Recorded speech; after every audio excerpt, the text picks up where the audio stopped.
Why, hello there everyone, I'm Laxow, aka the Kumo Sensei. Minasan, ohayo gozaimasu. And welcome back to another Tarantula Tuesday. So, what you're seeing here is my green bottle blue, also known as the Chromatopema cyaneopubescens, and this female here laid pretty much a false egg sac. So for those who have been keeping up with my videos, you notice that I've bred all of my females from my green bottle blues, and they're all laid not so great egg sacs.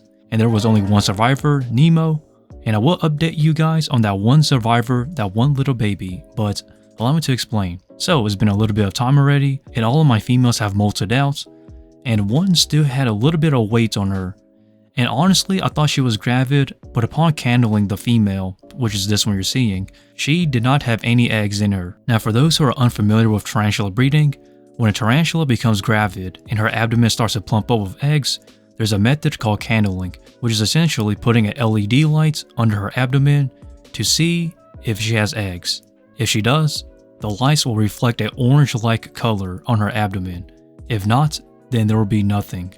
And she appeared to have nothing. And then about a couple to a few weeks later, she laid this egg sac here. And typically, us tarantula breeders call this phantom egg sacs. Essentially, dud egg sacs that are not fertilized. Females can do this from time to time, and some people do wonder if tarantulas are partheniogenic, and they're not. As far as I'm aware everyone, tarantulas do need a mate in order to have fertilized eggs. So if you have a female tarantula that you know you didn't breed, and she was captive bred, and where you got her from, or if you raised her as a sling, if she somehow lays an egg sac, then most likely it's a phantom egg sac, a dud egg sac. Now if she was wild caught, there's a possibility that it could be a fertile egg sac, so you might as well hang on to it and let her take care of it. Now typically when it comes to stuff like this and phantom egg sacs, you can do two things.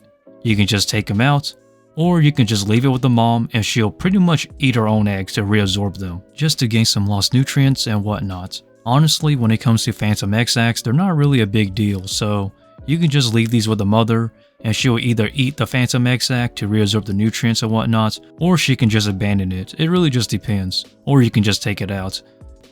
But I haven't given up yet in breeding the species, and I will try again in the future. And I do have some slings I'm raising up, so I'm hoping that one of those slings will be a male, and then I can try to breed them again, because I don't have my mature male anymore as he passed away some time ago. Now I'm not too worried because I know I can get more green bottle blue slings. So it's just a matter of time of growing them out, so stay tuned for that guys. And now I did try to feed this female here after, pulling the phantom egg sac, but she doesn't appear interested in the roach, so I just took the roach out. But don't worry guys, she's going to go back into eating later on. She just has a little bit of her maternal instinct still from the phantom egg sac, so just give it some time, and eventually they'll go back on to eating. So she'll be fine for the most part. And don't worry guys, I promise you she will be eating soon and she will be doing fine later on. Just give her some time and she'll go back on food. Now, onto my green bottle blue sling, the only survivor of the entire egg sac. After the mom tried to eat her own babies, this is the only survivor, Nemo. And as you can see, he has molted out successfully. So the last time you saw this little one, the little one's back leg was actually in a stuck molt. And honestly, it didn't look too good, but like I stated, once it molts out, it will pretty much do the job on its own. And looking at this back leg now, it looks so much better. Although I do notice that it hasn't really used that back leg still though. So even though the leg appears fine, it doesn't appear that it will use it. But that's fine, as long as the stuck shed is off, then that's really all that matters to me. So it's going to grow up pretty much normally like most other tarantulas will. So it's really nothing too big to worry about. Now look everyone, I don't know if this little one here is a he or a she, because it's still too small to sex, so it's still a sling and it still needs some time to grow. And I'm hoping that this little one here is a male, so that way I can use it to breed with my females. But if it turns out to be another female, then that's fine with me, because I still have more green bottle blue slings. Now let us jump into one of my recent tarantula molts. So this little one here is my Cyriocosmus species. I don't know the exact species of this little one here, because it was given to me as a mystery tarantula. So this is a mystery tarantula molt.